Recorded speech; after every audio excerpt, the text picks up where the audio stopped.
reaching out to your office in due time. I also want to acknowledge a couple of board members that are here with us this evening. Phil Caponegro, member at large for the community board, and Katie Naplatarski is here as well.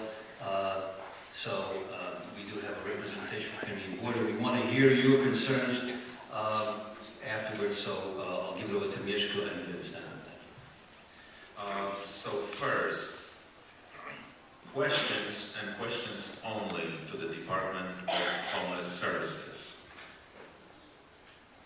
Whoever hands up, please. Steve, go ahead. To whom do you submit the request for proposal, and who's got the final decision on this? I'm George Nashak. I'm the Deputy Commissioner of the Department of Homeless Services.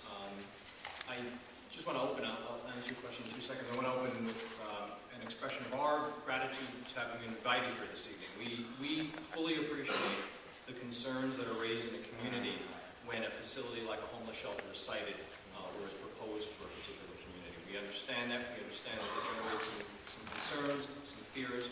And one of the things, and I've been involved in a variety of capacities in citing facilities like this across the city. And one of the things that's critically important is that we open and maintain a dialogue with the community, because you need to understand there's a lot of mythology that gets generated around these things. You need to understand some of the things that will be happening here. We need to understand and listen to the feedback from the community, because we very frequently modify proposals based on feedback that we get from the community. So I do want to express to you the hope that this is the beginning of a dialogue. In fact, when a program goes into a community, we don't stop that dialogue. We maintain a relationship with the community by creating a community advisory board that provides feedback back and forth, information about what's going on to the community, and feedback from the community back to us. So in answer to this gentleman's question, let me give you a little bit of a brief synopsis of how this happens. The Department of Homeless Services doesn't pre-select neighborhoods for homeless shelters or for any other purpose. We are, in a sense, opportunists in that we have a proposal process in which not-for-profit agencies come to DHS when we have a need for shelter and say, we found a particular building that we think is appropriate. In this case, that proposer is Help USA. I will, just to give you a little bit of brief background on Help USA, they are one of the foremost, most skilled, and most sensitive homeless service providers in New York City. I'm not going to tell you that you're going to walk out of this room this evening happy that a homeless shelter is coming to your community, but what I will tell you is that if you were going to be in a community with a not-for-profit agency that's running a homeless shelter, Help USA is one of the organizations that you would most want to have that happen. They are a highly skilled, highly professional organization. They run facilities throughout New York City, and they are very committed to ensuring, and DHS is very committed to ensuring, that the facilities we operate have the smallest impact possible on communities. And we can go into a little bit more detail about that as we talk this evening.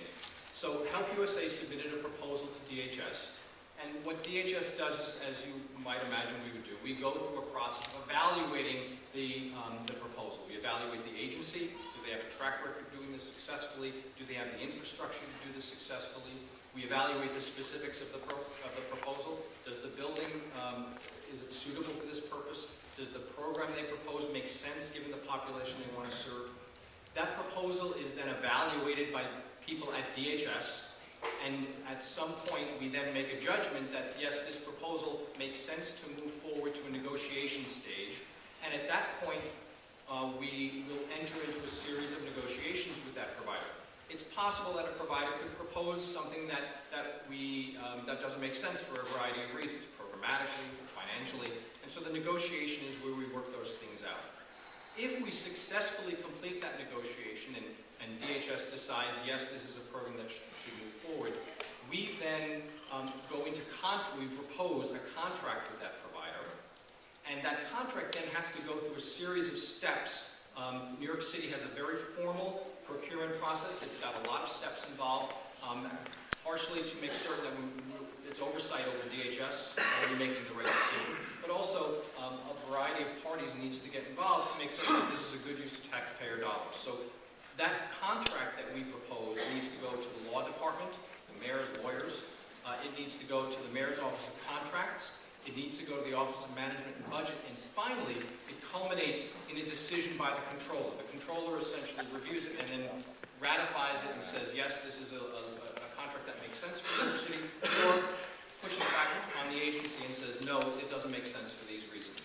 So in the sense of what a final, it's hard to say what the final decision is, but it's a consensus that's developed between a mayoral agency, in this case DHS, and the controller's office. What I didn't hear in your answer was where this community gets into the picture. Everything is between you and the controller. How do we come into the picture? I understand that, and so what I want to point out is that where we are right now is in that very early stage of negotiating with this provider. This provider has made a proposal. We're in that very early stage.